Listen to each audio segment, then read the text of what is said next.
we're back with another episode of the Lakers Fast Break podcast. It's Gerald Glassford coming back at you here from Lakers Fast Break, Pop Culture Cosmos, where we cover the latest news and trends in pop culture each and every week, twice a week, wherever you get your podcasts. And on today's episode I just dropped earlier today, tell you what, you got to get a chance to check it out. We cover the Venice Film Festivals, what could be getting the Oscars hype coming up here later this year. Also, as well, we cover the Equalizers, big win, and the biggest game release possibly of this year in Starfield. So that's what we cover this week right here. Plus, CM Punk gets fired. Ooh. What went down at AEW this past week. So we go ahead and talk about the world of pop culture like no one else in the pop culture cosmos. Plus, also as well, Inside Sports Fantasy Football, Joe Soro, you know him well, and Chris Ardieri from the Domination Sports Nation, they stopped by the Inside Sports Fantasy Football to give you last-minute draft tips you need to hear.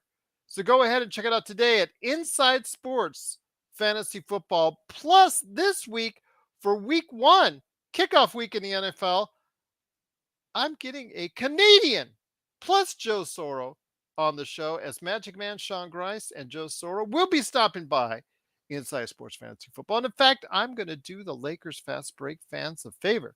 I'm going to simulcast it on the Pop Culture Cosmos and the Lakers Fast Break when we do. So go ahead and check it out this week at Inside Sports Fantasy Football. Plus also as well, Lakerholics.com. Go ahead and check out the Dark Glasses one, Laker Tom, the number one Lakers blogger that's out there. Oh my gosh. I don't know what was going on. Maybe he was having some sort of just sunny day or lighting issues or whatnot, but he had the dark glasses on for Lakerholic Spotlight. Go ahead and check that out. But also check out his latest articles today at Lakerholics.com, plus Jamie Sweeten's 5 Things articles. Go ahead and see what they're arguing or discussing at Lakerholics.com. Gerald, how are you dealing with the floods? Well, I guess not very well. I live near a golf course here in Las Vegas, and I will say that the golf course is in disarray because the bunkers are in the fairways. The landscaping is out all over the roads. The water levels have subsided, but we look like basically a rock quarry on this side of town. So yes, definitely looking forward to seeing that getting cleaned up, because right now it is really rocky and bumpy out there. But hey, we got through it. I know there was a minimal loss of life, and I'm glad that for the most part everybody was safe and got through it with a minimal amount of damage indeed. But looking forward to seeing it get dried up a little bit. But the rain we did need here in Las Vegas, so I can't complain about that. But also, Simblades. SimbladesWithAY.com. Go ahead and check out Joe Soro's awesome business. If you want your lawn transformed into something much more magical than it is today, it's Simblades. SimbladesWithAY.com. And if you want to hear Joe every day of the week outside of this show, you know it's Lakers Ball. LakersBall.com. Also, as well, our good friend Empire Jeff. He had a great show the other day, Empire Jeff TV. He's got stuff going on every single day of the week almost. So go ahead and check out what he's doing today at Empire Jeff TV. And please subscribe. Subscribe like you will John McCalian's channel, because John McCalian has some great stuff as well. So go ahead and subscribe to Empire Jeff TV, John McCalian channel. And of course, we are still almost at 1,000 subscribers. So go ahead and check it out today by subscribing and hitting the little Joe next to the big Joe to get the latest notifications on when we go live right here at the Lakers Fast Break podcast. Plus liking is good. Sharing is good. Subscribing is even better. And if you could do all that, plus support us on our social media, it is sincerely appreciated. And just as a show note for this week, at least so far, outside of the live simulcast of Inside Sports Fantasy Football, on Tuesday, I have a great guest, Justin Quinn, who unfortunately will be talking about a terrible team that we do not like. But since I'm doing previews of all NBA teams, we have to have on someone who's been very gracious enough to come on over and talk the Boston Celtics. So we'll be talking the Boston Celtics tomorrow at 5. On Wednesday at 5, it's Candy Ebling. She's going to be talking to Milwaukee Bucks. And on Thursday I've got Dustin Dopirak. That I got him for the Indiana Pacers. We're almost finished with the Eastern Conference, so we take care of three teams at least this week. Still looking for a Miami Heat person, but we're determined. We've got the word out there, and we're going to bring it to you right here at the Lakers Fast Break Podcast. But thanks so much, everybody, for joining us tonight. Hope you've had a great Labor Day weekend. It is, of course, Gerald Glassford. Thanks so much for watching and listening. LeBron James, with a month out from training camp, I thought we'd go ahead and touch on this issue because LeBron James is coming into his 21st season. And we've touched on it a little bit here and there, but we really wanted to get into knee deep into it when it comes to what the Lakers should be doing in order to take care of LeBron in his 21st season. How much do they rely on him? How much should they rely on him? And what do the Lakers need to do in order to go ahead and make sure that they have a healthy LeBron and I don't say fresh, but a fresher LeBron James than what we saw in the playoffs last season? And here today to talk about LeBron, plus Jeanie got hitched, got married. That's right, Jeanie Buss got hitched. So we'll talk about that. No Jay Mohr deep dives today. No Jay Mohr deep dives today, but we will talk about her getting hitched and also as well, of course, Winning Time episode 5. Good man indeed. He's the madman from Canada. He did get out of Toronto traffic to go ahead and give us a talk to today on LeBron, Jeanie Buss, and Winning Time. It is the Magic Man, Sean Grice. And Sean, we were complaining about Air Canada and their rudeness, which I was very surprised and taken aback by. But I'm glad to have you here on the show. When it comes to LeBron James, 21st season he's coming into, you have to have a different mindset. He, if I was giving the advice to him, should have a little bit of a different mindset. He cannot continue to be the LeBron James that he was in order to go ahead and still be a LeBron James that we need coming up later this season. If Yeah, that no, makes sense. yeah, no, it makes sense. It makes sense. Yeah, he's going to be 39 December, and honestly, with the amount of minutes he's played in the playoffs, it's not, he's basically a 43, 44-year-old basketball player in a 39-year-old man's body. So yeah, there's definitely going to be, I think, uh, it's been noticeable the athletic decline a little bit, but now we're gonna see just basically what it's like getting old as a basketball player, like front and center. So Well, go ahead. Go ahead. yeah. 'Cause I was just gonna say because he's aged better than anyone ever in the history of the NBA. Oh, no question about it. No question about it. That's inarguable, Gerald. Yep. So that's been able to stave off the father time, so to speak, as opposed to everybody else that's come before him. But he like if he it's really up to LeBron. If we've said it before, we'll say it again. If he really wants to play till he's like 43, 44, I believe he can. Um, but like you said, Drilled, as he's aged and is now aging, there's got have to be marked differences on the way he plays. It's not just uh, on both ends. It's the way he approaches transition opportunities, the way he approaches whether or not he wants to absorb contact into the lane. Just little things that a 39-year-old has to think of that a 29-year-old wouldn't. So you're right. It's just a different ball game with him at this point in his career. This is Once it, this is the sundown. yeah, This isn't the sun coming up on the prime. This is a sundown of his prime. I believe that's correct, and we are going to see again another season where it's going to be where LeBron will have his ins and his outs, where LeBron will feel some games or some moments during the game where he'll feel frisky and feel like he's 25 again and be able to go and running up and down the court and slam dunk and get to the line and be able to go ahead and dazzle us like few others have ever done so in the game. And then there are going to be times that we saw starting, I think, a couple seasons ago, actually, but yet last year was also as well, where you have those off LeBron James games where he's just tired, he's just fatigued, he doesn't have the lift, he doesn't have the support that he needs when he goes in the air. You just see that he just doesn't have the energy that he can get. Maybe you'll see it if he plays back to back, or maybe it's like the second game in 3 nights. You'll probably see some of that more and more often, but it's up to the coaching staff to provide a good plan on how to utilize him correctly. And here today to talk about that, and something he's stressed already, good man indeed. You got to go ahead and check him out at LakersBall.com. It's Ox1947, and support his company if you're in SoCal area. That's Simblades. Simblades with a Y.com. It is Joe Soro. Joe, good to have you here. We need some dark glasses for all of us, I think, coming up here in the not too distant future to honor Laker Tom. But outside of that, my friend, I know there's been a difficult weekend for Dodgers fans in more ways than one, but I wanted you to go ahead and really elaborate more, something you've touched on in episodes, but we really haven't focused on it 100%, on how the coaching staff really needs to sit down LeBron and let him know and inform him, and they've got to work out a plan to really come together on a plan how to take care of LeBron this season.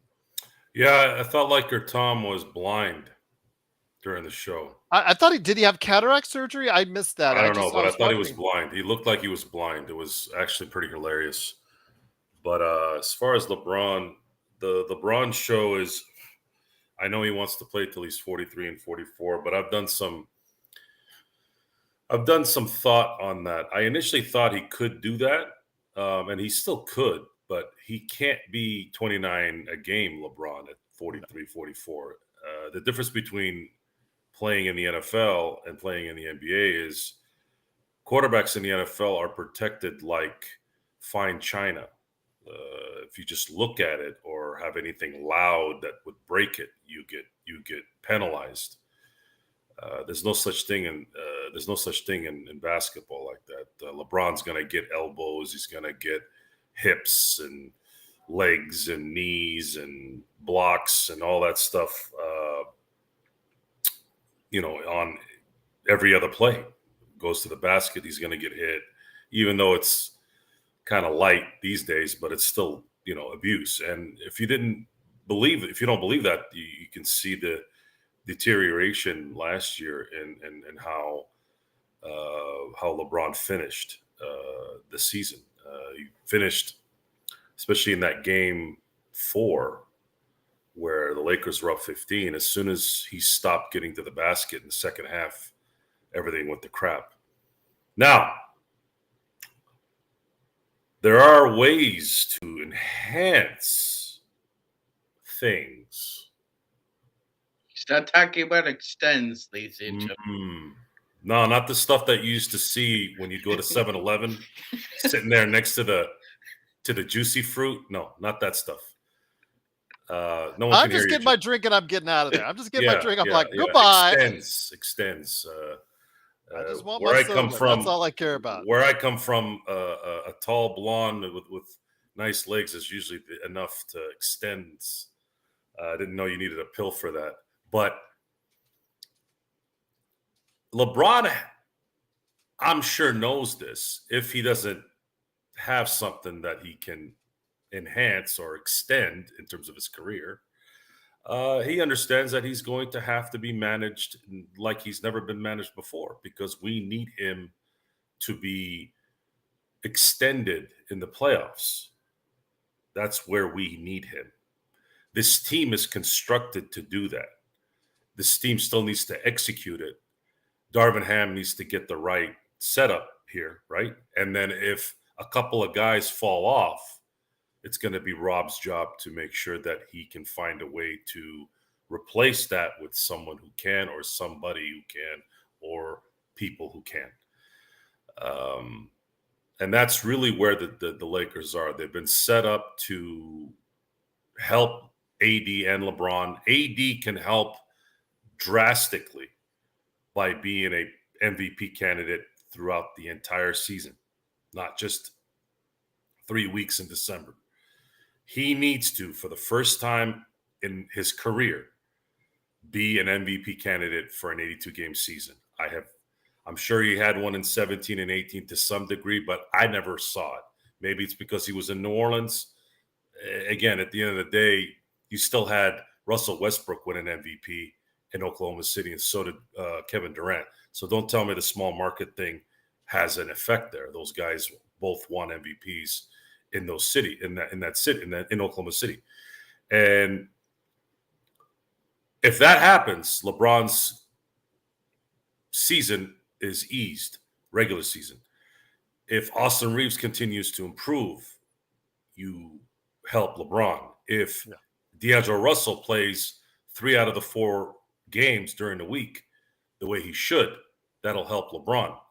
And if you do that, then you have a guy that can probably play 4 quarters in the playoffs when you need him, and you can win those games. That's something we've been talking about all summer. This is not something new. And we're going to find out here not too long. I think within the first 2 weeks, we're going to find out exactly if that's what the Lakers are going to be doing.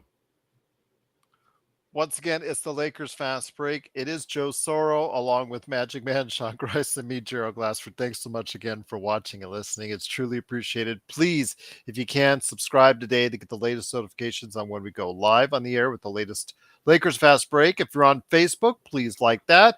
Twitch, Kick, Instagram, wherever you're watching us, Twitter even, go ahead and make sure you're following us to go ahead and get the latest notifications and when the latest Lakers Fast Break arrives to you. So, Sean, I bring it back to you. If I'm in the room with LeBron, and I'm talking to him, I'm saying, LeBron, I understand that, you want to play 34, 35 minutes a game, but realistically, we have to look at this long term. I understand we were in a place of need last year, late in the season, just to even get into the play-in and then the playoff mix. But we have to figure out a better way to keep you healthy. We don't even know 100%, Sean, how healthy his foot is. He's been very vague so far. I'm assuming he's going to continue to be vague, all the way up to training camp and even through training camp. He's going to say magically his foot is fine, but we don't know if that's the case. We're not in the office of LeBron James of feet or whatever the doctor's name that he's dealing with. It seems like if I was to sit him down and ask him, LeBron, we just got to think these things through. Joe's right. Less than 30 for you. We've got to plan a course of action. I understand that you want to get 40,000 points and all that stuff, but realistically, this is about you and the Lakers winning another championship. Have that goal. I understand there's going to be a couple games here and there where we're going to go ahead and you're going to feel you have to do 37, 38 minutes, but for the most part, we got to keep you under 30. It's imperative that we keep you as healthy as possible going into the playoffs. Yeah, 100%, Gerald. Because Joe hit the nail on that. It's not the 82 game marathon that matters. It's the 2.5 months after that. That's kind of a sprint to the finals. That's when he's required and necessary to be at his optimal level, wherever he is. And at that point, that's what's required. So, yeah, under 30 would be great. Under 30 would be great. See, he probably knows this in the back of his mind. It's just, is he prepared to kind of make that? It's a sacrifice, Gerald. That's what it is. It's a sacrifice. He's sacrificing a lot of his usage rate. He's sacrificing a lot of his time. He's sacrificing the ball. So, but it's necessary for the end goal. As far as the foot is concerned, yeah, we don't know where that is right now. And quite frankly, as long as the Lakers medical staff have said he's cleared to play, doesn't really need to talk about it, make it asked, but LeBron is savvy enough with the media to understand what to say, what not to say, especially when it comes to his injury history. He's very buttoned up, tight-lipped, usually clutches as well. So, but I would also say this, Gerald. Um, if his foot was healthy, do you still think he would have deferred to Austin Reeves? Maybe not as much, but do you think he would have deferred to Austin Reeves? I think it's a confidence building thing. How much confidence he had at that point in time. He has more confidence going into the season. He has way more confidence in Austin Reeves now, just by the sheer body of his work since the calendar year started, than what you saw, during the playoffs in March and April. He still wanted to be LeBron and wanted to go ahead and make sure But LeBron. he needed to defer out of Yes, necessity. he did. And He did, and for the most part, Austin came through. right, You'll see more of that this upcoming season, but it's also to replace LeBron. I'm not saying replace LeBron, but to get LeBron to where he's comfortable playing a lesser role. You're going to need Austin and someone else to step up because remember, LeBron is one of the all-time greats. No matter if you're a LeBron hater or you're a LeBron super fan, he is one of the all-time greatest players to ever play the game. And when you have that and you're relying on that, you need someone more than just Austin Reeves stepping it up a little bit more. You need AD to step it up a little bit more. You need maybe even someone else to step up a little more to take the place of what LeBron would normally get you in a normal year or what he has given you since he joined up with the Lakers. That's yeah, just that simple. yeah, absolutely. And because Coach Ham now is his predilection and preferences are that three guard lineup. It's incumbent upon at least two of those three guards at all times to be able to put it on the deck and drive, Gerald, especially if LeBron is out on the floor. He can't be the only one in attack mode. We know Austin is in attack mode, but somebody else, some other guard has to take the lead there as well. Grab the reins and attack. Now, is that going to be Max Christie or is that going to be Gabe Vincent? Hopefully, it'll be a nice combination of both. But I think it's a requirement of both those players to be able to do that if you're out on the floor with the LeBron, because for now, you're just not asked to be a 3D shooter with LeBron. You have to be able to actually have a couple different skill sets, especially if you do possess the ball in your hands, to be able to efficiently and at least just on a based point to manufacture some kind of offense. Thank you, GSA. Truly appreciate you joining us on Twitch and subscribing. Truly appreciate it.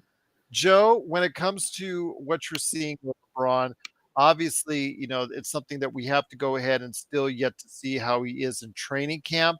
But I am really, really concerned that the Lakers will try to push him again beyond what he needs to do, especially early in the season, my friend. If you and I talked about this last season, early in the season, where we thought they were giving LeBron too many minutes to start off with. Eventually, it did come to a head later on in the playoffs, because you just saw him run out of gas. But with LeBron, I'm very concerned that either he's going to say and have his way, or the team is just going to say, we need you, LeBron, more minutes than what he should be getting at this point in time in his career.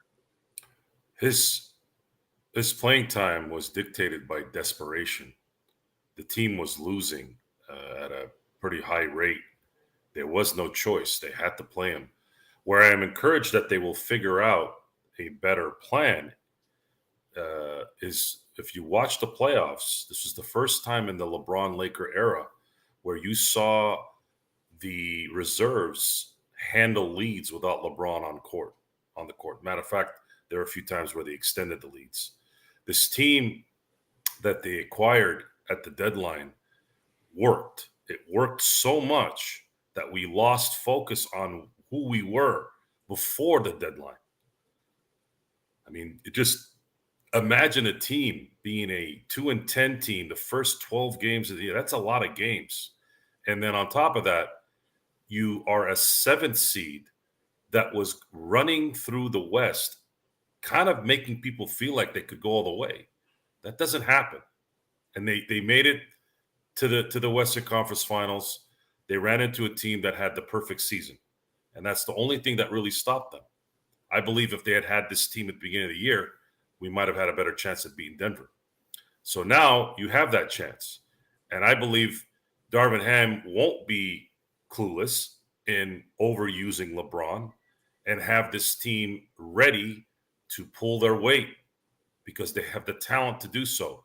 The only thing that will derail that is the lights, is Gabe Vincent, is Jackson Hayes, and the newcomers, is the new contract for Austin Reeves, the new contract for Rui Hachimura. Is this now the pressure even more going to be a nuisance for them? Is it going to keep them down? Is it not going to keep them focused? Are they going to be crying about how they have a terrible life because the pressure's too big, right? Yeah. If that happens, then we're going to be forced to play LeBron and AD extended minutes, and we're going to probably run them out of gas by the end of the year again, or at least LeBron. That's what I'm very fearful of, is that nobody will listen to a voice and reason.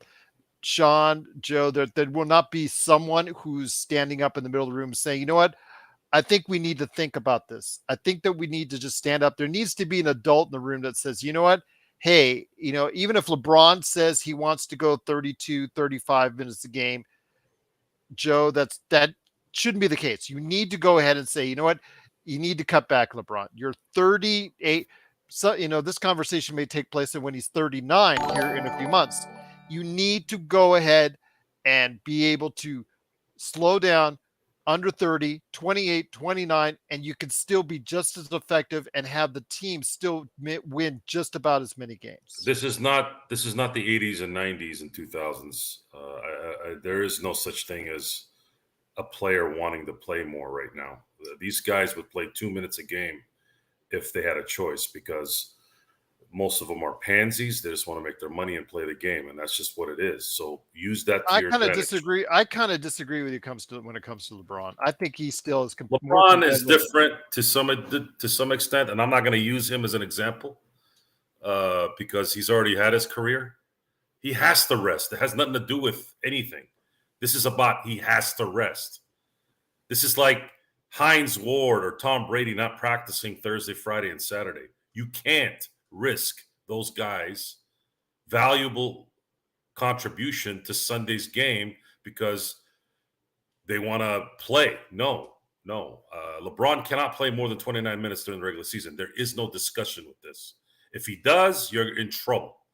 You can play him above 29 here and there, maybe against the Celtics on Christmas, something like that to win the game. Yeah, I get it. But you cannot overuse LeBron. LeBron is a year older than last year, and we saw for the first time, at least I did, without barring injury, where he ran out of gas at the end. It's time. It's going to happen. So you got to save him. Take the 2014 book from the San Antonio Spurs and implement that same philosophy there.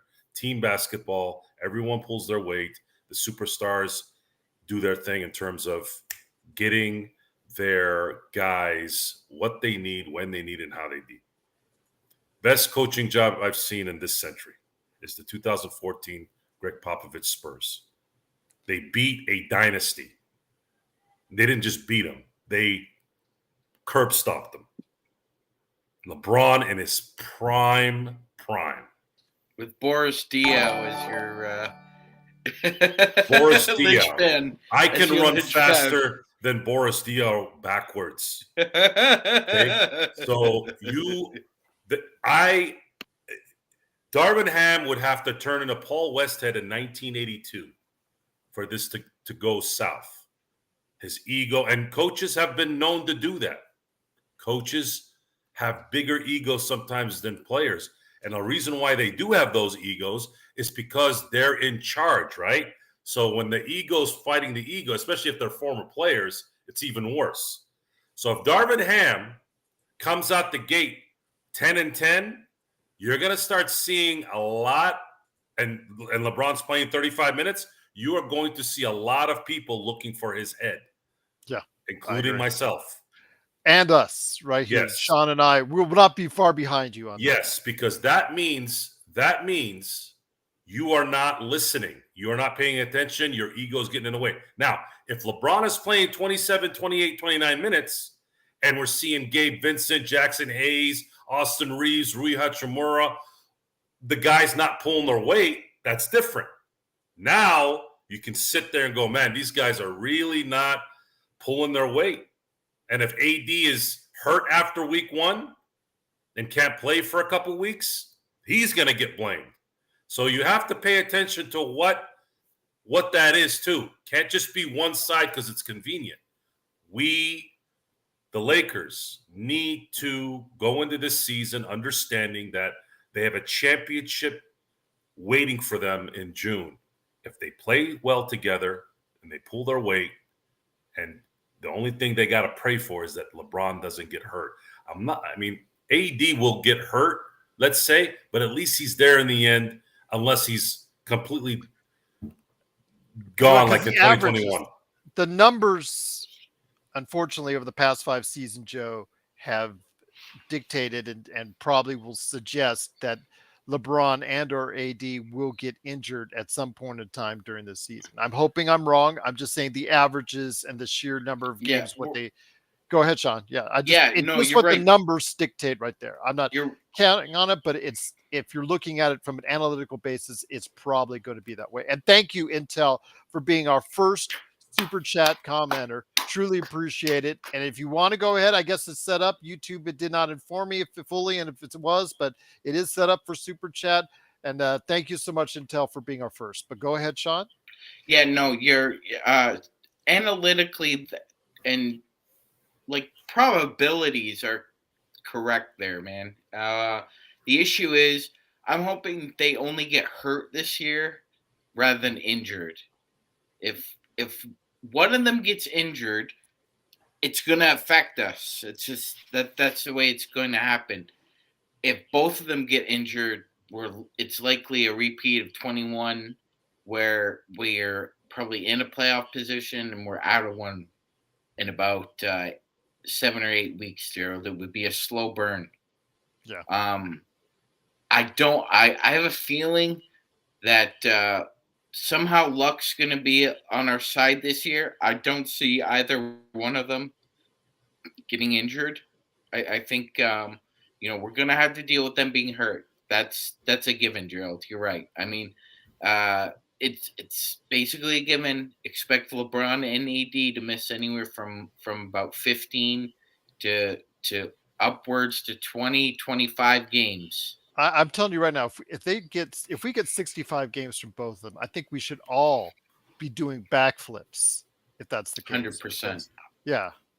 Once again, it is the Lakers Fast Break. We truly appreciate you joining us and watching and listening. It is the Magic Man, Sean Grice, Joe Soro, and me, Gerald Glassford. Thanks so much for watching and listening. We had our first super chat comment from Intel Wild. We are so grateful. We had our first audio member. The guy that has subscribed to us first is Darren. So in the past few days, we are getting a lot of firsts, and we truly appreciate you joining us and being a part of that. If you want to go ahead and subscribe today on audio, go ahead and do so off of Spotify, or if you want to go ahead and support us any way you can, please do so right here at Lakers Fast Break on YouTube or Twitch. We just got 2 new Twitch subscribers as well.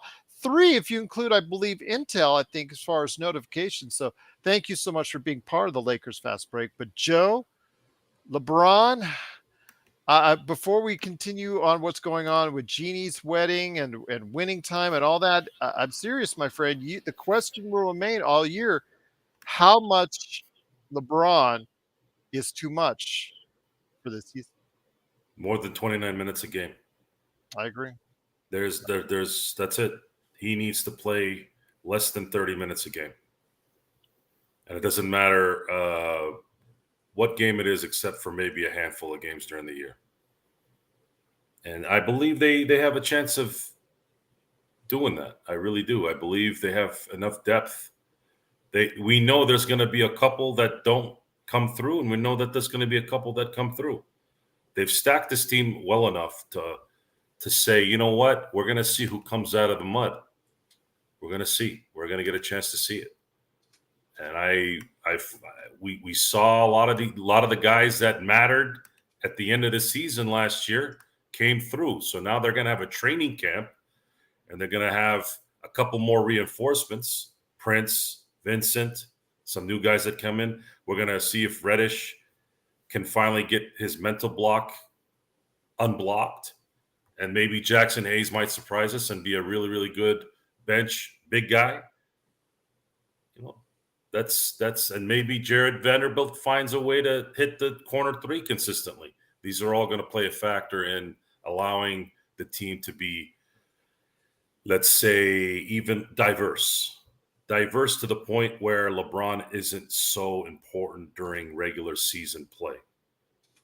And AD doesn't have to kill himself guarding three people at the same time. That's another thing we need to focus on too. I'd like to have AD focus on his guy only. If AD is focused on his guy most of the time, then he's probably going to be able to play better defense and likely not get hurt. Plus, have a clear path to the Defensive Player of the Year award. That happened in 2020 when he had JaVale McGee at center. He had Dwight Howard at center behind that. And he had a good front line of Green and Caruso, and LeBron was playing good defense at that time. So it's going to matter, guys. It's going to matter to make sure that this depth comes in handy this time. And that's what I'm banking on. If 3 or 4 guys don't come through, then we're going to have a problem, and Rob's going to have to figure out a way to throw trash out again and to get quality, which is going to be very difficult until the deadline when someone's desperate to leave and demands to go to LA, which I don't really see anybody at this point anymore demanding to go anywhere and it being an easy process. It's over. Like those days are gone. These guys like Harden, and I'm not going to jump on Lillard too hard because he was loyal, and I'll give him credit for that. But he made a giant mistake signing that extension if he thought he wasn't going to stay in Portland, because now he's pretty much traded himself out. Anyone who trades for Lillard is likely going to be a team that has to have massive amounts of draft picks. And that means Miami's not in that game. He wants to go to Miami. That ain't gonna happen. It's just not happening. It won't make sense. I wouldn't make that trade if I was Portland. I'm like, you guys don't have anything to give me. Bam Adebayo, Tyler Hero, Duncan Robinson. What am I going to do with those guys? Those guys will get bored in Portland and not play as well anyways. So I might as well call those people up in Toronto and tell Dame, hey, you want to go somewhere? We can go get Siakam, at least get some kind of value, and then they'll throw us about 4 first-round picks. Then it makes it worth it.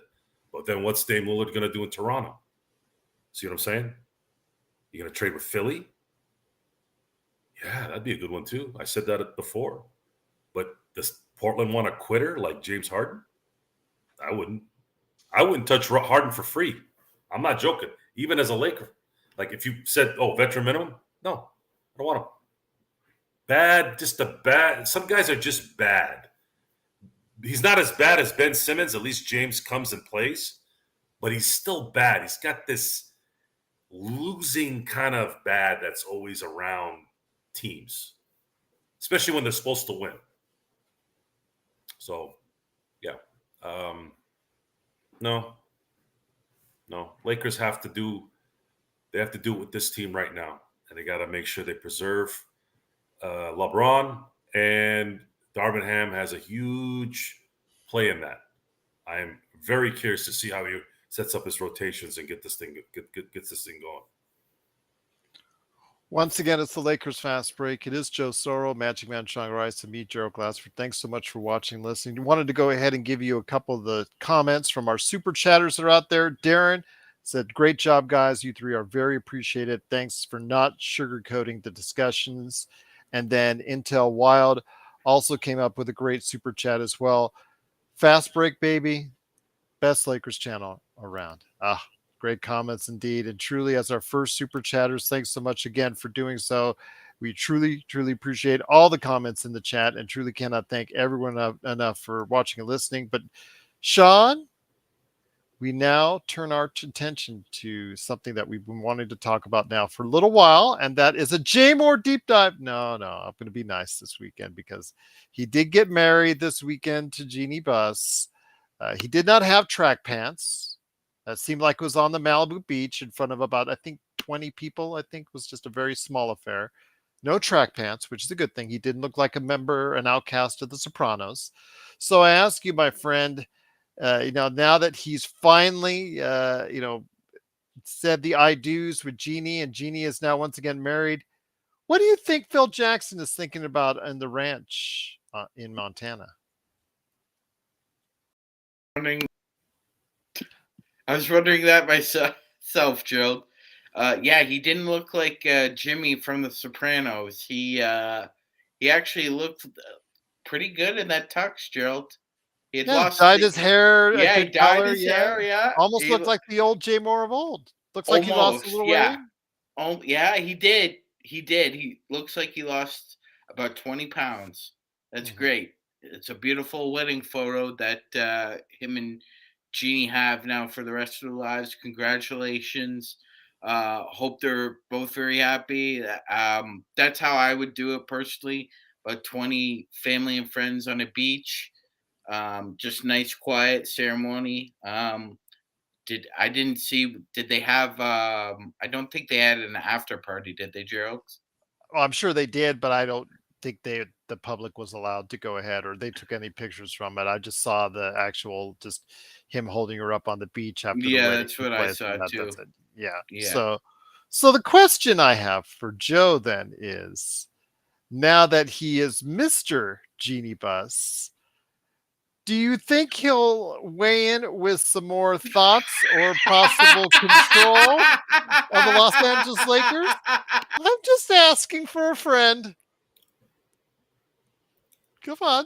You know the temptation will be there. He sits and watches the game next to her on the sidelines. I mean, she's listened to the Rambuses before. Come on, Joe. I think it's a fallacy that she's listened to anyone really in that magnitude. I think that's a support system. Jay will be a support system. As far as who makes the decision, it's likely going to be Rob Pelinka at the behest of Jeanie Buss. And I don't really care about these guys' personal life. I don't really care to hear it or want to. So you don't think he'll weigh any influence on the Los Angeles Lakers? I'm not going to play the soap opera, guys. Okay. No, he doesn't. He won't. No one has. Good point, Bloodhound. I mean, she's always asked Phil Jackson's advice over the years, even after they broke up. Okay, let's see the difference here. I'm just saying. You're talking about Phil Mother Effin Jackson. I wanted to get mad. So this goes back. I'm glad you brought it up now, Ashley. I'm glad you brought it up because I'm going to teach you guys what context means. Okay? Here we go. You're sitting here talking about Jay Mohr, Kurt Rambis, his wife. I don't know what her name is. Forgot her name. Linda. Who else? The volleyball player she was married to, bartender brother, Jeanie Buss. Who? What did he do in his life? I don't know what he did. Was he the team tennis one? Whatever. Okay. When if you come to me and you ask me a question, well, what's Jay Mohr going to say about the Laker operation? I'm going to pop in the movie Mafia, and that's my answer. Great movie, by the way. Totally panned. People were walking out of the theater. I remember they were talking about it, but I loved it. I thought it was hilarious. Why? Because I love gangster movies, and it was a spoof on gangster movies. It worked for me. Jay Mohr, great on the radio. Kind of sounded a little too much like Jim Rome, but after a while, he started sounding like himself. Was he really great? I kind of disagree. He did fine. Fine. A lot better than the slops they have now. Yeah. So now, if you're going to ask Phil Jackson about basketball, not being a general manager, not being a player personnel guy, I'm talking about basketball. He did draft Porzingis. Basketball. I'm going to sit there and I'm going to listen to Phil Jackson and shut the hell up. Right? Okay. Am I wrong on that one? Bill Well, Jackson? trying to Arguably the implement a greatest, triangle in 2023 arguably the might be kind of greatest hard. North American coach in history. Coached two of the greatest players ever. Two players that didn't win championships without. Yeah, I'm going to listen to Phil Jackson when it comes to the game of basketball. And I'm not only going to not say anything, I'm going to sit there and probably listen and go, yeah, you know what you're talking about, Phil. And that's the extent of my discussion about Jeanie Buss and her decision-making. As far as operational, she's delivered a championship, so that you can say that's something that's not very normal, right? Most of these owners don't win championships, and no, she's nice. Like everybody respects her, and She is. yeah. And again, I've been hard on Jeanie because I'm a jerk like that, but I have said that I'm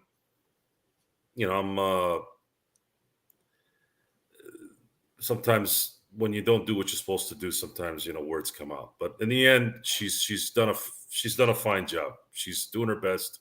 They made a mistake that I think we harped on enough, and they rectified that, and it's come together pretty well. And now it's time to support them because they have done real well. And Alan, I'm coming in a month, and I'm going to put my foot in your ass and mouth at the same time. Sorry, I digress. And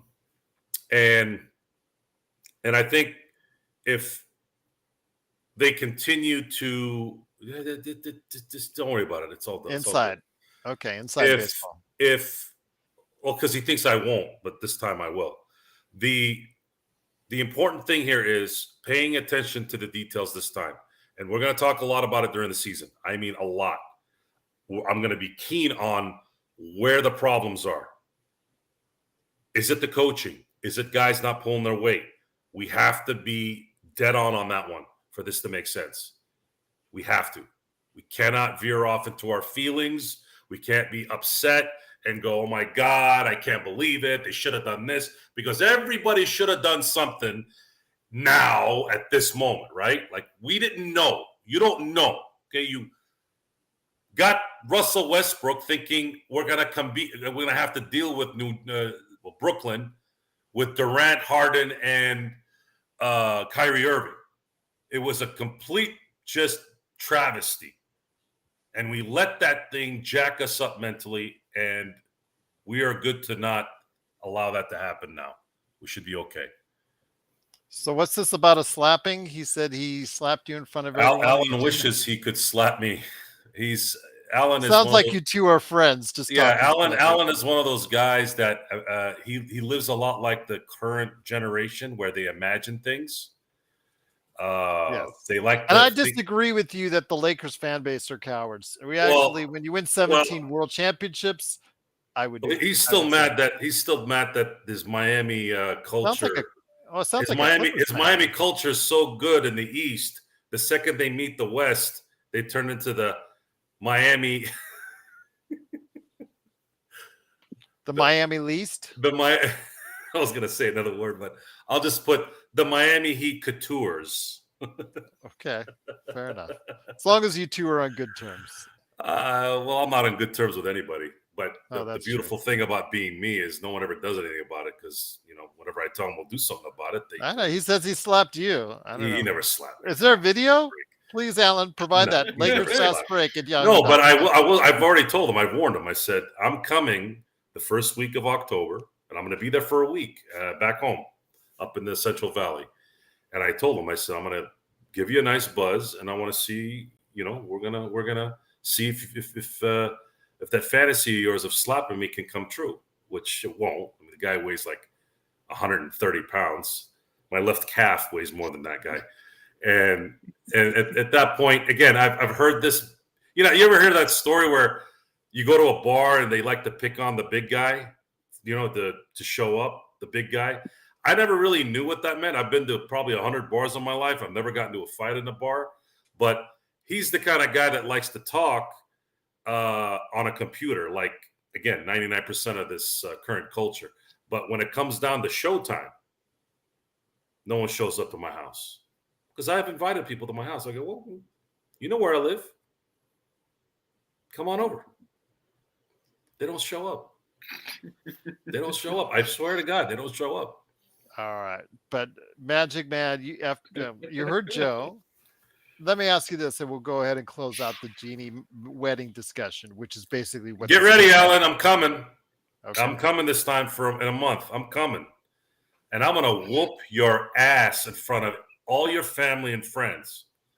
I'm talking your knee meeting your elbow type. But thank you for the kind words, Alan. The kind words for me, Alan. And I'm assuming for Sean as well. But Joe, again, you guys are on your own on that one. But Sean, I want to ask you this when it comes to Jeanie now being married. Again, congratulations to the happy couple. And Bloodhound said it right. I'm sorry. I wish for them a lifetime of happiness. I got to comment on what Jamal said. It's very important. So Jamal says,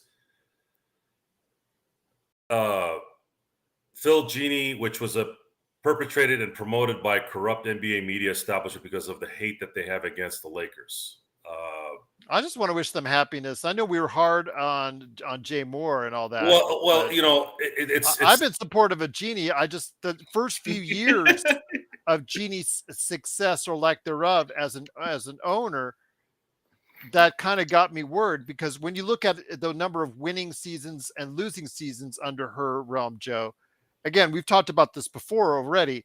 She has more losing seasons, many more losing seasons than winning seasons, but the team and the franchise is going in a good direction now. So again, I'm happy about where she is as an owner, because everything is starting to run well and consistent for the team, which is what I've always hoped for. And what I hope for continuously throughout the rest of this decade is more chances and opportunities for us to win world championships. And that's all you should be able to prefer, and this is not just the Laker thing, I don't give a rat's ass about any of these people's personal lives. And I don't want to hear it. Well, we're going to still say it anyway. And the problem with that, and what happened, what took place today, adds even more to that. You're talking about for the Dodgers, correct? Yes, we lost, or actually, I'm sorry, a player's decision for the third time, I believe, will cost him his entire career. This is not a contract extension situation or a suspension. For this guy is gone. What is it with Dodger pitchers? What is it with that Dodger pitching staff? I don't know. Really? I don't know, but two of them are two guys who can't control their personal lives. Joe's talking about Julio Urias, everyone, if you're not. Yeah, if you haven't known, guys, he was for I believe the third time. It's been recorded twice, but I heard that there was a third. This is the third and last time. He will not be back, and I heard it was worse this time than even the other two. So we live in a world where your decision making, people's decisions making, and I've had this argument several times on a regular, and people will assume you're talking about something else when I'm just talking about simple results. You are if you're a stupid decision maker, and most people are, not to the extent of like a Julio Urias, at least not in that context, because he's a famous guy, right? He's a guy that was about to get a $200 million contract. There are plenty of guys just like that doing the same thing all around us, right? And all that is based at the root of stupid decision making.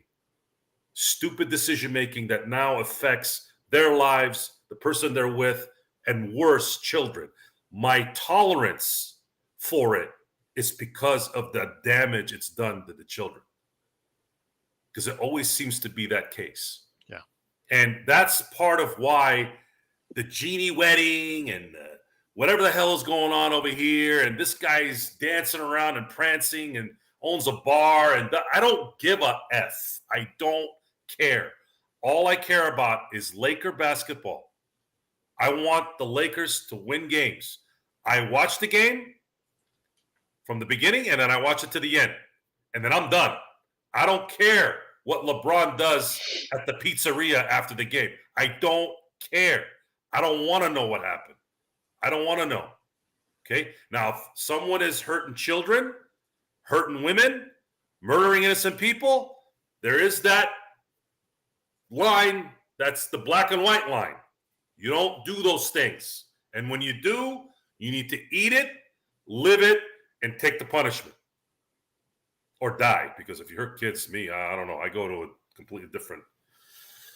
Hurting children and abusing women are not really the kind of things I tolerate. I have women in my life, and anyone hurts my women, they're effing dead. And I don't mean that as a euphemism either. So, nor will we it's important. It's important that, because I think it clouds I know people like this Kardashian, the Desperate Housewives garbage, but I don't want that. And I know that has a certain market, but it's a polluting art. It's a polluting, denigrating mentally. It's like people who are stuck on their phones all day reading garbage. It pollutes your brain. I actually made myself buy books on purpose because I didn't want to buy a ebook. I didn't want it on my iPad. I was like, I have to look at my damn screen on my phone all day for work. I can't do it if I'm reading a book. I gotta just go read a book. And then the question is, well, now I gotta store the books. I'm like, well, I gotta give my eyes a chance here. I gotta give my brain a chance. It's important. It's important. And a lot of this stuff is what that is. It's polluting your brain. What Jeanie and what Jay Mohr's doing at a beach? Who gives a F? I don't care. Well, it's kind of fun. It's kind of fun when you think about it. It's fun, but I'm telling you how I look at it. Oh, I get it. I'll talk about it. I'll talk about it because your guys are asking. But I'll tell you what my response is. And again, I'm not telling you guys not to talk about this stuff. It's okay. It's Laker related, but I'm going to tell you exactly how I feel because I think it's important to say. I think it's important to understand that there is a difference between, and that's the part that becomes a problem in sports, is people can't separate, can't compartmentalize the difference between business there and the shenanigans off the court. And then you're correct. You're correct. Yeah. That's a fair point. It seeps in. Fair point. Yeah, and it creates a problem. It creates a problem with the players playing right and all that because people are so interested in knowing what kind of toilet paper these guys are using and what club they're at. Well, that's why me and Gerald are here to act as a filter for that stuff because we don't really go into the weeds of that ourselves. It's just it was topical. She owns the freaking Lakers. She got married. That's a subject worth talking about. So I'm asking you, Deshaun, getting back to what we're talking about earlier, do you think he'll have any sway or influence now that he's officially Mr. Jeanie Buss? Yeah, I agree with Joe. I don't think so. I think she'll listen to what he has to say. Obviously, but I don't think it's a case of Jeanie bringing a guy who's kind of going to usurp or kind of a power struggle with the family. Gerald doesn't seem like that's the case at all. Jay just likes going to Laker games. I think obviously he's got opinion like everybody else. She'll probably ask him about that once in a while, but yeah, I think for the most part, this like Joe was saying, it seems that it's a good some people just need companionship. That's basically what it's about. So just happy for the couple, got married, makes them happy, good for them. Makes Jeanie a happier person, good for her. I think Jay Mohr's from what I've never heard anything bad about Jay Mohr. I've heard Yeah, he's a neither have great I. guy. Neither have I. He's got And two I don't, kids. He's a good yeah, father good, from good, good. Just good dude. good. We He's a we good picked on dude. his acting career and how Why? that He's that went good. You ever seen because it Suicide Kings? Yeah, he's good. Suicide Kings. but it Yeah, fell off Jerry like a rock. Maguire. I Yeah, mean, it Jay did. Mohr. Jay Yeah, but Mohr we're is. talking about things that happened in the 90s and early And 2000s. It's the not reason only why I that, said not he's only no that, longer acting like he did in the 90s and 2000s. I, That's I, what we were going off on. That's why we did the deep dive, is yeah, that he just no longer has the career he once did. The thing I'm saying though is you're talking about an opinionated former sports talk host. I don't want to, again, Joe, you don't want to put him in the parameter of some of the individuals that are out on the radio now, but he was an opinionated sports talk host. So now he has the ability to go ahead and reach, well, he's had the ability to go ahead and reach an individual now in his wife who happens to own one of the most preeminent sports franchises in all of sports on this planet. So we're just saying the question is going out there because of the fact that in the society that, like you said, the Kardashian reality world society that we live in, those questions will now be out there. If they weren't out there already, they're going to be out there now. That's just the reality of things. Do I think that there's really going to be that much of a say, or he will have that much of a say? No, I don't think so. He might go ahead and suggest some things, just again, because that's where he came from. That's the life he came from talking about sports on a daily basis and being compensated for it, to now being in a position where he's part of the sports in some small way. So I'm just saying that he might have some say. He might have to go ahead and just share his opinion, or she might ask his opinion from time to time. But overall, because the franchise is running at a relatively consistent play now, and we're running at a reasonably good level with a chance of winning a championship, there's no reason to go ahead and rock the boat now with some crazy suggestions. But those ideas and those conversations about the Rambuses influencing Jeanie or having some sway or type of influence, or Phil Jackson having some type of influence from the ranch in Montana, those were too abundant and out there for it not to be real to some extent. And yeah, it was part, you could say that's part of the reason why the team was in such disarray for so many years. But now the Lakers have seemed to finally found their footing, have seemed to finally found some consistency. And now we have a chance to go ahead and win our 18th championship. And that's what we need to go ahead and have from this franchise. And I'll leave yeah, it at that. yeah. 100%, Gerald. And not only that, just to add a footnote here. Yeah, uh, because of the advancement of uh, medicine and technology, we can all afford to live in bubbles if we want. But this world is still big enough where you can't live in a vacuum anymore. So having Jay Mohr on board here, as you said, Gerald, was somebody who's got experience with talk radio, who kind of can get a vibe or a pulse on what Laker fans are probably feeling. That's important because it means that Jeanie is listening to somebody outside of that bubble, which is a criticism we've had incessantly about the family's ownership of the team, is that it just feels like it's one giant armored bubble that they never get out of and nobody ever seems to get into. So I think, some people want to be cynical about it for sure, but I mean, at least the silver lining is here is that the person who owns the principal percentage of the Lakers is happy, and has found somebody who has different ideas, so to speak, than the voices she's listening to on a daily basis. Once again, it is the Lakers Fast Break. It is the Magic Man, Sean Grice, and also, of course, Ox1947, Joe Soro, with me, Gerald Glassford. Thanks so much for watching and listening.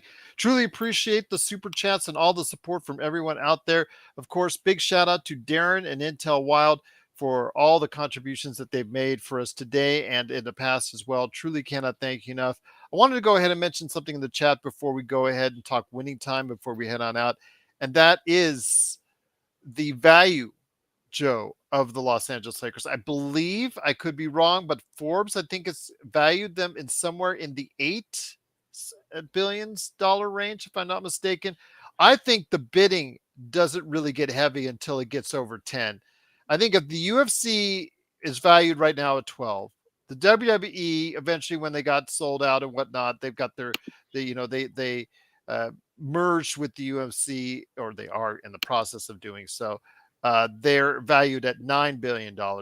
I think the Lakers somewhere in there, 10, possibly 11. I don't know if that's a little bit too high on 11, but I see them going for somewhere around the $10 billion range, Joe. If Jeanie were to sell right now. 10 billion, yeah, I would say that's a pretty good number. And Kurt, as much as we clown on the Clippers value goes up once they get that building. I'm going to tell you that now. Whether we like it or not, it's just the value I think would go up. I would say it's safe that the Lakers would sell for 10 billion. I would say very, very safe. I think Bloodhound's reading 644. I still think that's kind of I low. think they're third. Yeah, behind Golden State and the Knicks. Yeah. Yeah, the Lakers. I'm trying to think who would buy them if they were to be put up for sale. Agree, Bloodhound. I think that's why the Clippers rate would go up, not above the Lakers anywhere near, but it would still go up because once they step into their own arena, if somebody were to buy from Steve Ballmer, they would buy the Clippers, Sean, and then they would buy the arena as well. So, yes, it would. Yeah, but the Lakers, right? They don't even own their own building, but yet they have such a marquee value as far as their merchandising on a yearly basis. I think that's the world. It's like they're one of those elite teams. There's like 5 teams, sports teams worldwide, where you would need that kind of funding in order to go ahead and do so. And thank you again, Intel Wild, giving us. Thank you guys for doing this great channel, Gerald, Sean, and Joe. Great to have you here. But Joe, yes, I mean, I would say $10 billion. If they were to go on the block right now, I would say $10 billion. I think just the bidding would go up that high. Yeah, 10 billion is a safe number. I actually think it might even pitch even more. Yeah. And I think it would be a massive. I believe Jeff Bezos would be the guy to buy the Lakers, and he would buy the arena and everything. That would be the guy that would buy it. But he would have to buy it from what's the AIG. And Schultz. And Schultz. Yeah. The Ann Schultz family. Yeah.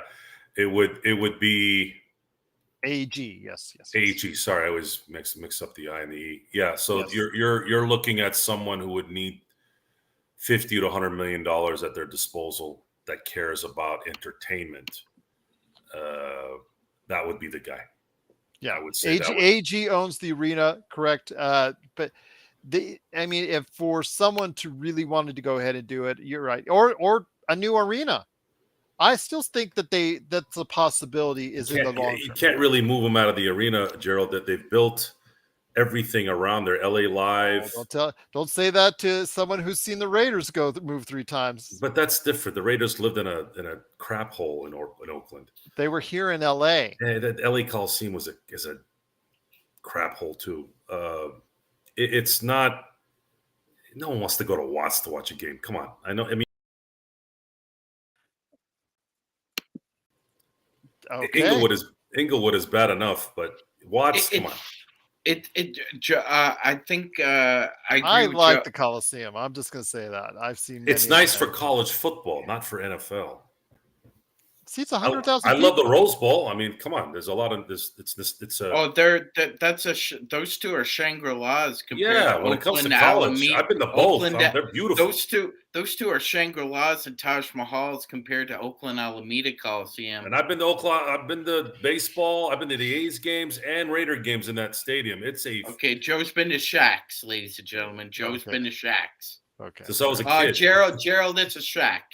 It's a shack. It's an expensive shack in the middle of Oakland. Well, it's funny you bring that up. Because the Raiders have played in both arenas. I've watched both, or I should say, both stadiums. I've seen both. I've seen how they are, and even the caring about people in Golden State. Even they got rid of Oakland and went to San Francisco. I just hope, and I know. Hole. I know Kurt has said about Inglewood, again, I was born in Inglewood. I have a certain amount of love for Inglewood. I understand the community there is in the state that it's in, has the SoFi Stadium, has the new arena going up, it has the Forum that's been remodeled and retouched and redone and just remodeled like 15,000 times since then. It's actually a nice venue now. Again, I will say, though, I'm hoping they'll do something, Sean and Joe, for the community, just outside the community, instead of that. Also, besides that 1 square mile area, that they just do something for. Oh, just Joe, stop it. Sometimes I actually, you know what? You really care that you really think I do care. They don't. That's no, I know my you place care. of birth. You care. He was born there. They man. don't. They haven't, dude. You had Showtime. That's true, Bloodhound. The entire 80s. The highest time in the world in LA was in the 80s, and they still couldn't fix that place. And I can't fix Inglewood? I cannot disagree with you there, Joe. I cannot disagree. They don't give 2 craps about Inglewood or anything involving with. All they care about is their butts in the seats. I'm going to be there. I'm going to be at SoFi twice this year, so I'm going to see. I'll send you some pictures. I was there last year. So go ahead, Sean. Yeah, no, I was at the YouTube theater. Yeah, that's actually SoFi. It's built into SoFi, so you actually you're walking up the stairs to SoFi, and it's right to your right. So there you go.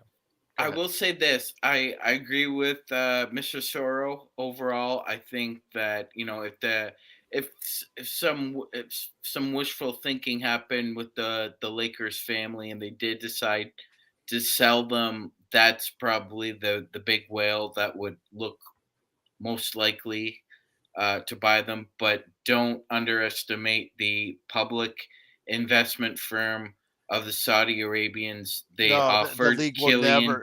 You say that, Gerald. I know you say that, Gerald, but money talks.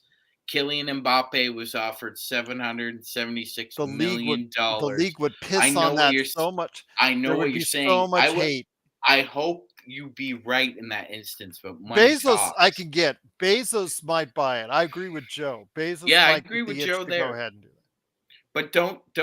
don't think that they're not, because Gerald, you know as well as I do. You're reading the same things I am. They're looking to buy Formula One.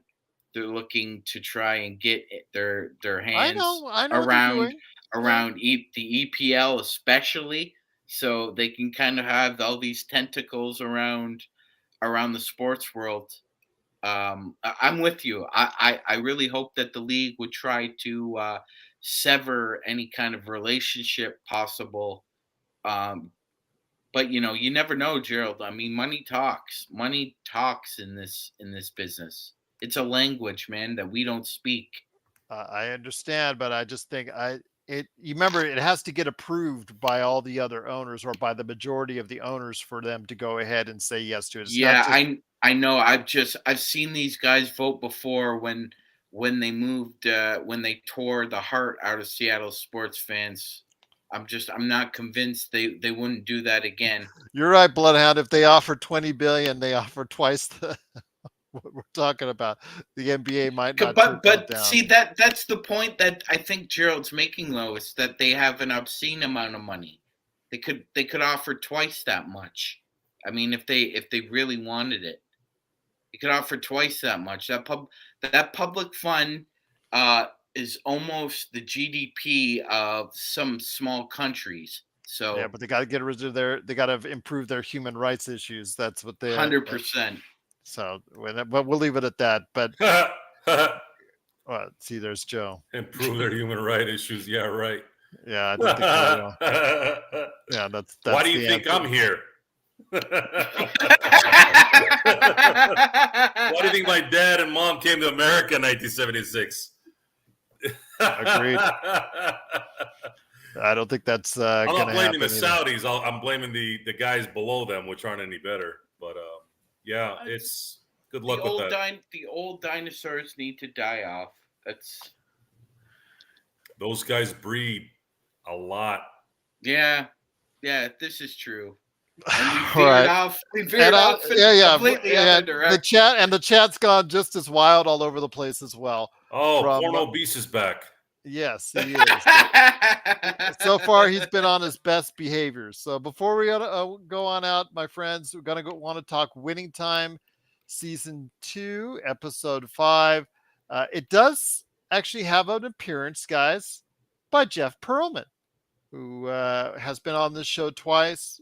Sent out the word. We'd love him out. I'll have him on the show again. It's up to him if he wants to return. But he obviously is very concerned about the future status of the show. I actually covered it with you, Sean, where we talked about is the Winning Time on the verge of being canceled because I don't hear any glowing. And I look for it. I look for the trade, the Hollywood trades, as far as what's going in the ratings right now, and I don't hear anything yet about any outstanding reviews. I don't see it really talked about on social media to any extent outside of what we see with Jeff Pearlman. So I'm kind of concerned for the longevity for that series, even though it's a very well acted, has a lot of good individuals as far as stars are concerned on that show. I'm not sure about the longevity of it either. But while we have it, it is Winning Time, season 2, episode 5.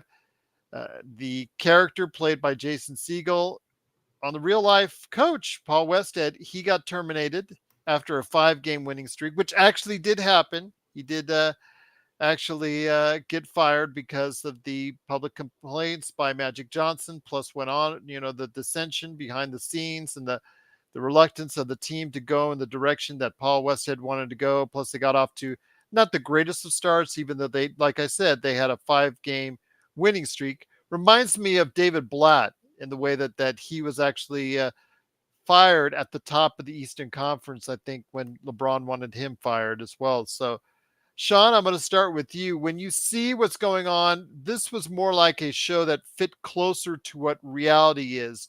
Obviously, a little bit, again, extended for entertainment purposes, but it fit a lot closer to what the real narrative was and what really happened back then during the Showtime era. Yeah, Gerald, exactly. And wow, great comp there because that kind of puts both situations in kind of a direct conflationary outlook. Uh, on the one hand, Blatt had won over 75% of his games with the Cavs. And honestly, Gerald, if they were going to fire him and put Ty Lue in the seat, they should have done it at the beginning of the year rather than the All-Star break, which is what they decided to do. And similarly, and if everybody wants to go back and check out the Lakers 101 that myself, Gerald, and Joe did about the Paul Westhead firing, I'll link that into the chat. But I mean, Magic took a lot of heat for that, Gerald. But the fact of the matter was that Westhead had run his course with a lot of people in that organization, and And they Dr. did boo Buss, him during the game too. and At they did boo him. yeah, Yeah, yeah. they did boo him. So it was obvious. It was obvious the cat was out of the bag at that point. And to his credit, Pat Riley, both on Winning Time and through his autobiography and through the history of the Showtime Lakers, did warn Paul Westhead about that, Gerald. He did warn him that you're not listening to anybody. People are trying to give you good advice, and you're just not listening to anybody. So he got what he got, Gerald. I thought it was. I thought the most interesting aspect of all of this to me was that uh, I didn't realize until I did some research that Kareem was as unhappy about Magic's contract as Irvin was later on. But Kareem, We're talking about the $25 million $5 million for 25 years. yes, Contract they signed. yes, because he thought it affected the decisions that they were making with Westhead. And Great, great script as far as this episode was concerned, Gerald. I actually liked it. Didn't feel the writing was kind of stale. It But breathed it and wasn't over the top to have me going as a Lakers fan who experienced that history like, oh my God, I can't believe they're going that over the top. It was, to me, it was more on point, and I enjoyed that aspect of it. yeah, me as well. Me as well. Joe, obviously you've been a big favorite of the series. For you, you really encouraged a lot of people to go out and check it out. This series is getting closer and closer to the 1982 finals, where Pat Riley coached his first time as a head coach in the finals against the Philadelphia 76ers, but still some underlying tension behind the scenes, which happened in real life in regards to the Magic Johnson $25 million contract for 25 years, the situation where he called out Paul Westhead publicly, but still, again, things happening behind the scenes, obviously trying to put it together as we see that in this episode. But your thoughts so far on Winning Time, episode 5? Uh, it's the season we knew this had to get done to win the title in '82. This is one of those times where a player demanding a trade works out. The last time this happened was a guy named Kobe Bean Bryant in 2007, right? Yeah. And we can kind of be homers on that, but the reality is it came from a good spot. This wasn't a James Harden or Ben Simmons situation where one guy or both quit because they couldn't handle the pressure. Magic demanded a trade because West had put him in shackles. You don't put a stallion in shackles. And Magic Johnson is arguably the greatest stallion in basketball ever. You have to let him run. That's just what he does. That's when he's at his best. His fast twitch, I know this is kind of not true, but the fast twitch part in his brain, him and Larry Bird, I don't think anyone had a better fast twitch ability than him and Larry Bird, at least in my lifetime. They just had a different click. They were always not a half a step, a full step ahead of everybody. Imagine that. A half a step is already good. Those guys were a foot, sometimes a foot and a half ahead of everybody. And that's what made them great. That's what allowed them to do what they did. So by unshackling Magic, Magic put another banner in the rafters. We're in the results business, right, guys? Yep. Now, with that, I'm more curious on what happened in 1983 because I'm not buying that it was just Sixers acquiring Moses Malone in '83. I'm curious about knowing what happened in 1983. I know what happened in '84. I know what happened in '86. I know what happened in '89. I want to know what happened in '83 to get swept by the Sixers after beating them the previous two times. Was it really all Moses Malone? Was it really Moses Malone making Kareem look like a second-rate player? I want to know more about that. And I don't want to hear the embellished part about that. I want to know, how does a team like the Lakers get swept at full strength? Or were they? Worthy was injured? Who else was injured in that series? I want to know. I know they had Tony and Malone and Dr. J and Maurice Cheeks and Billy Cunningham and all those guys. I mean, I was looking at that lineup, I was going, wow, well, geez, that's a pretty formidable lineup. But to get swept, I want to know why. I want to know why a team with Magic Johnson in his prime and someone like Kareem, who still had a lot left, were swept. So that's kind of how I look at it at this point. I'm already ahead. I'm already thinking ahead. I always think about the losses. We talked about this. I think about the losses. I think about 83, 84, 89, 91, 2004, 2008. I think about those years more than I think about 1970, 1973. I think about those more than I think about the wins. I swear. I don't know why, but that's just how my brain works. Because a lot of those should have been wins, and we'd be sitting at 2021 titles right now. Yeah, that's true. Excellent point indeed. But before we head on out, Sean, just a great conversation. Looking forward to more great conversations this week. But before I go ahead and redo the schedule and re-announce the schedule, what's upcoming this week, your final thoughts on winning time. As Joe said, he's looking at the whys behind the losses. I think that you're not going to get the full 100% answer on it, Joe, because I think just you're going to just jazz it up for entertainment purposes. I mean, you'll get the best that they get as far as what Jeff Pearlman was able to uncover, because he is the producer now for season 2, and they reference him as far as what happened, during those periods of times. But I'm hoping that I will find more about it, because obviously I have those same questions as Joe does as well, Sean. Absolutely, Gerald. That's the one that it stings a little bit more than every single one except 07. That one in particular. Joe hit the nail on the head. And ladies and gentlemen, that's who Joe Soro is. He hates losing. He hates losing more than he likes winning, and there is a difference. It's not just some line that Billy Bean gave him Moneyball. It's true. He sort of comes from the same line as Vince Lombardi. If you lose, you're out of the family.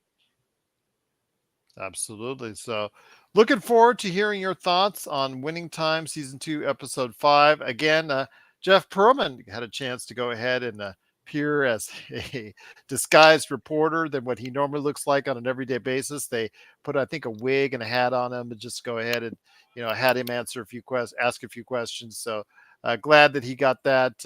Knew he was really nervous about that, but Intel Wild, thank you so much again for supporting us. Darren with some great super chat comments as well. Truly just appreciate everything that every one of you does out there for us. But big shout out to Intel Wild and Darren today. But before we head on out, guys, this also goes out to you two as well. Our schedule for this week, we've got tomorrow at 5, a Boston Celtics. I know we got to do it, but Boston Celtics team preview. I want to go ahead and make sure everybody knows that we've got Justin Quinn coming in for that. On Wednesday, Candy Ebling, she's going to be talking to Milwaukee Bucks. Dustin Doparak on Thursday, talking to Indiana Pacers. Still looking for a Miami Heat expert, but we should be able to corner one down sooner rather than later. But I've got something for you two guys. I said I would simulcast the Inside Sports Fantasy Football show for this week on this channel and the Pop Culture Cosmos. Magic Man and Joe, my question to you is, do you want to do it Tuesday or Wednesday to give everybody a heads up on the opening weekend for the NFL? I think Tuesday would be better. That's just me. Joe, you agree? This is a basketball show. Yes, but I said I would simulcast our Inside Sports Fantasy Football on this channel for this week because it includes both you guys. Thursday. There's a game during the game. He's doing that on purpose. Yes, Tuesday it is. So Tuesday, I think at 8, we'll go ahead and schedule it out. Also, remember Tuesday at 5, we're going to have tomorrow. Yes, I mean. By the way, were you like napping on one side because your shirt's a little wrinkled there? No. Okay. It's just my traps. Oh. Fair enough. GSA, who's a new subscriber to us on Twitch, thank you so much. He loves the talk, fellas. We love having you on as far as interacting with us on Twitch. You could always do so, or go ahead and check us out on any one of our number of channels on YouTube, Facebook, wherever. But we are truly grateful that you've subscribed to us on Twitch. Truly cannot thank you enough for doing so. I know Intel Wild, but when Justin is going to, say he's going to step into the lion's den and talk to us about the Celtics, we got to be a little bit respectful. You got to give the guy some cred. We've reached out to a lot. Sean and I have reached out to a lot of Celtics writers and reporters. None of them have answered except for him. So I appreciate that.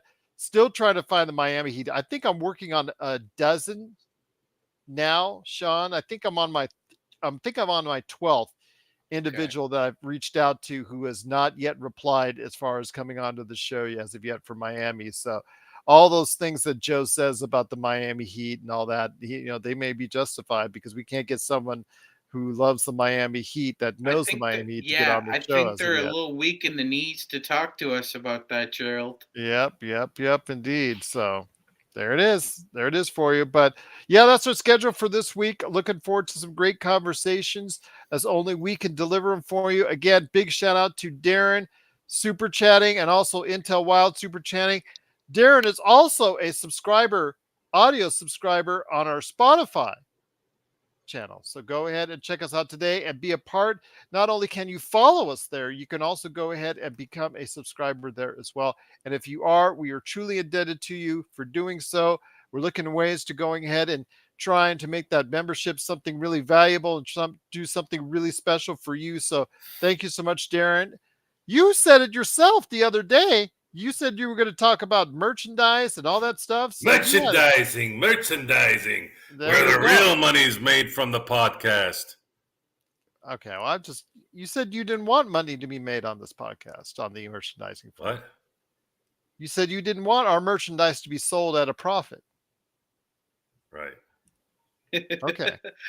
I don't remember him saying that, but okay. He might have alluded to that before previously. Maybe that will change. An illusion. Okay. Well, but we'll leave it at that. We're trying to do what we can to keep the costs effective. There's that picture where everything went over that guy's head. That's for sure for you, for They should indeed. put that picture of Gerald's face. No, that's at Joe's face. Absolutely Joe's face. You said it. I just have to look back at the YouTube. You said it. You said, I don't want to make money off this. I don't want to make money off this. I don't want to make money off this. You said that on the show. That's what you said. It's on YouTube, man. It lives forever. It's on the internet. It's on the internet, baby. When did I say that on a live show? We did when we were talking about merchandising. Long time ago. Yes. I don't remember that.